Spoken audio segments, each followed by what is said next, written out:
Do you agree with us, at least to some extent, that when you're happy, that is a manifestation?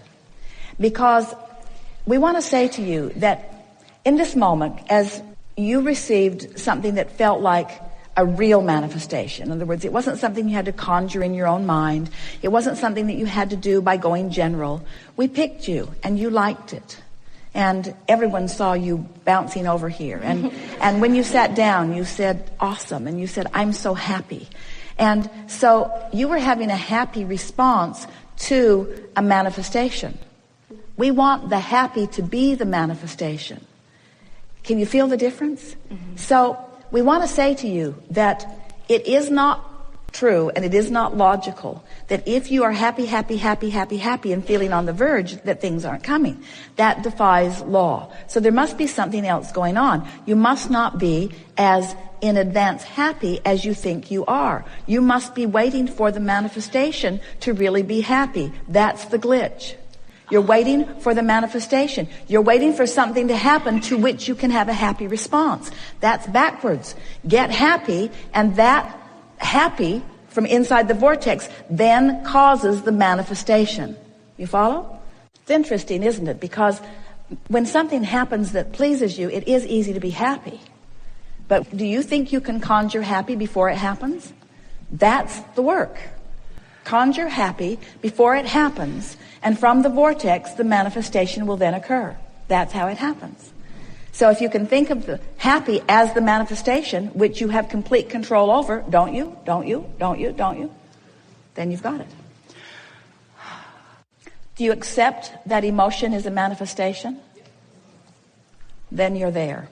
If you've got that, and you leave here believing that you can affect the way you feel, and you practice it for just a few days, your vortex is going to start delivering big time to you those things that you've been waiting for.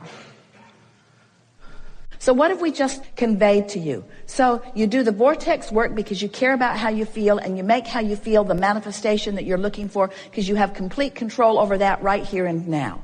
And you do it often enough that you find pretty steady, ready resonance with your vortex, and then all of the things that you've put into the vortex now, because of your state of resonance and alignment, begin to reveal themselves to you in the form of manifestation. And people who are watching you say, what kind of magic pill did you take? And you say, I discovered what true manifestation is, gave it my undivided attention, and now the cooperative universe is yielding to me in specific detail each and everything that I've ever asked for. That's the way that it works. It always works. You just have to decide how much work you need to make it. Okay. Because it's all about your expectation. Okay. Most everybody has been touched enough by the people around you. We can get right back to the beginning of this. When you come into this physical experience, you have this guidance system that is letting you know where you are in relationship to everything that you want. But you're also vividly aware of the people in your life who are giving you feedback. So when you behave in certain ways, they give you feedback. And almost all of you tend to respond to the feedback that you're getting. So without meaning to, they train you away from your guidance, and you allow yourself to be trained away from your guidance, where it becomes increasingly important to you what others think about what you're doing. Right. So in a world that wants behavior from you, it starts with your parents. Your parents want certain things from you because, like our friend just now, they feel good when pleasing things are around them. When something good happens, they are pleased. And so they train you into behavior that is pleasing to them. Almost everyone will do that to you if you will allow it. They will let you know what you could do to make their world better. Because everyone is selfishly oriented. And so when you allow yourself to factor in what somebody else wants over and above how you feel about it, it doesn't take long before you have a secondary guidance system that isn't good for you and doesn't work very well, but almost everybody has it, where you begin to perform as someone expects you to. So first it's parents, and then it's peer group, and then it's educators, and then it's society. In other words, as everyone's jockeying for powerful position, because most are forgetting that their powerful position is one of alignment, and that it is easy to get into that powerful position of alignment where you are allowing the cooperative universe to yield to you. So when you are standing in your physical space and observing what's going on around you, we said earlier how interesting and intoxicating and enticing it is, because there is so much texture, there is so much vividness about this physical world in which you are living. And so things that are manifesting are interesting, they are compelling. Where we keep talking about this vortex of creation, and it's a concept, but your vortex, you can't see what's in there. You can't hear what's in there, especially in the early stages of even acknowledging that it exists. It's only a feeling place. It's an emotional place that has the ability, once you resonate long enough with the emotion of it, once you tune yourself to that emotion of that vortex, it will begin to create manifestations that are seeable, hearable, tastable, smellable, touchable. But in the beginning, it's only the feeling of it. So the picture that we would like to give all of you is that if you are willing to set aside for a little while your need to please others and to see their pleasing response, and instead you will trust this process that we're talking about, as you've already discovered, that you can feel your way into this good feeling place. And this is the statement that is so exciting to speak that we want to shout it to you. Your vortex will arrange the manifestations, the pleasing manifestations. That's the best way of saying it. The cooperative components will begin to reveal themselves to you. Now, is it because the vortex has the power of revelation? No, it's because in your resonance with the vortex, you have the power of interpretation. You have the power to see it and hear it. So you're in the right place at the right time. You're intuitively moving about. You're rendezvousing with exactly what you need when you need it.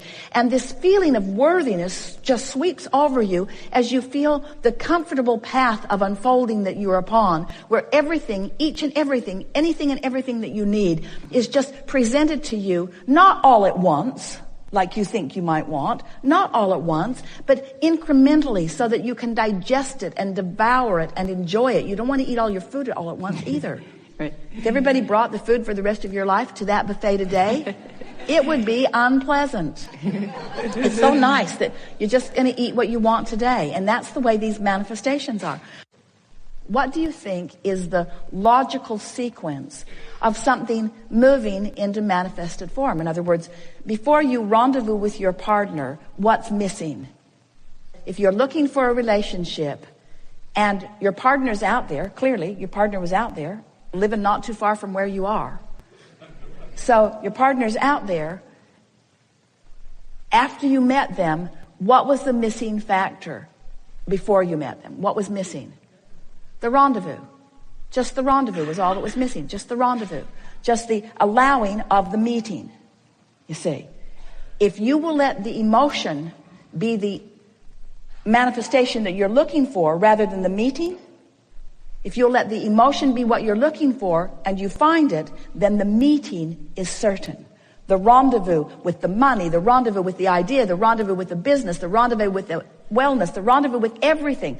The rendezvous will come once the manifestation of the good feeling emotion has been allowed by you and practiced by you until it is all that is known by you. That's what a true feeling of worthiness is. Yes. Is emotion a manifestation? I just want to keep checking to see if you really get that. And isn't it the manifestation that's at the root of everything you want? And do you believe that you can conjure it without the evidence that supports it? Yes. That really is the question here, because you cannot force the evidence to which you would have a good feeling response if you could, but you can't force it because vibrationally it has to line up. But you can find a feeling response. Yes, can you? A woman said, I have arthritis and I'm in pain. How can I feel good when I'm in physical pain. And we said you have to separate your physical experience from your emotional experience. You can have pain and feel hopeful, or you can have pain and feel fearful, and the difference between hope and fear is the difference between recovery or not. So this is what we're talking about. You can have a reality that is less than what you want and feel hopeful, or you can have a reality that's less than what you want and feel fearful or angry. But the difference in those emotions is the difference between being in the vortex and allowing the vortex to kick in to orchestrate the manifestations. You following? The feeling of worthiness really is complete resonance with Source. So you're feeling about whatever you're focused upon the way Source feels about it. Most people, when they think of the word worthy, think that it's all pointed at them. Does Source like me? Am I likable? Am I good? But the feeling of worthiness means whatever you're looking at, you're in agreement with Source. So when you are truly in your expanded worthiness, you're looking at government the way Source does. You're looking at medicine the way Source does. You're looking at economy and ecology and other people. You're looking at the irritating person who turned on the fire alarm in the middle of a meeting. And you're feeling all right about it because it was no big deal. It gave us something fun to talk about. It was demonstratable. Not my job to figure out the details of who's ready for me. Right. Only my job to be in perfect resonance with that which I am. And law of attraction will sort out the details, and they will be perfect.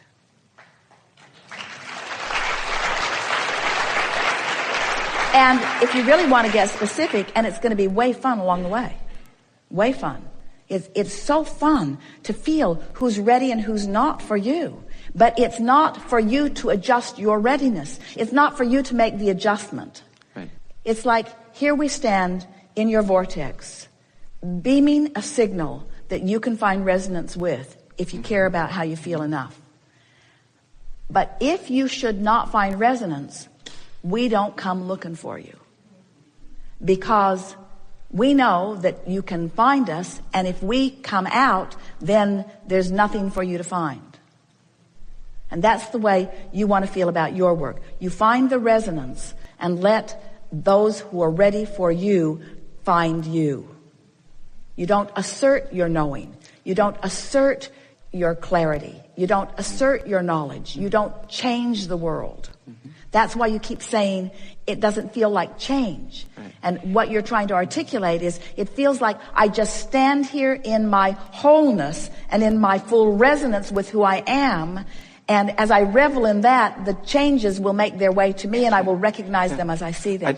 You see, this is interesting because we've been talking to you about deliberate creation. And deliberate creation sounds like, I know what I don't want, I know what I do want, I'll set a goal, I'll identify a timeline, I'll line up with that, which all sounds well and good. It just does not work. Right. Because in your awareness of what you want that you don't have, there's a resistance in your awareness that you don't have it that prevents it from coming. Keeps holding you in that place where you keep trying and trying and trying, but you keep being disappointed because it doesn't come. It isn't until you make peace. People use words like surrender, make peace with where you are. And we're giving you the next piece about making peace, because it's one thing to surrender, to make peace with where you are, and it's another thing to add to that, the reason I can make peace with where I am is because I have the ability to feel good where I am anyway. Right. And when you find that emotional place and that emotion becomes the manifestation that you're looking for, then in that lack of resistance, in that absence of anxiety, in that complete allowing of who you are, now you're resonant with all of the cooperative components that have been there all along. But you are now a cooperative component. And as you become a cooperative component, then you keep having the exposure to these experiences. Why do I want more money? Because it would be way fun to have that freedom. Why do I want a delicious relationship? Because I love being in love. Why? Why do I want whatever it is that I want? Why do I want it? Why do I want it? That question, not where, not how, not when, but why, will lead you to the emotion that will allow it. Really good.